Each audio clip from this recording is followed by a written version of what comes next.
এই ছিল তাহলে তোমার মনে কি বিশ্বাস হচ্ছে না?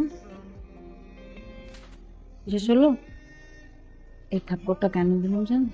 আমার বাবার সাথে বেয়াদবি করবার জন্য।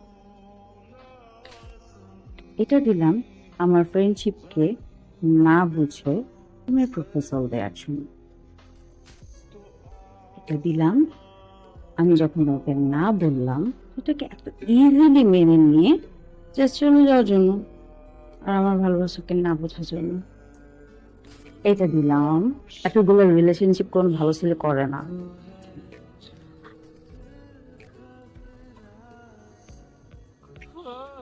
এটা দিলাম একশো কোটি মানুষ পৃথিবীতে শুধুমাত্র আমাকে ভালোবাসে। আমি প্রথম ভালোবাসা, আমি শেষ ভালোবাসা।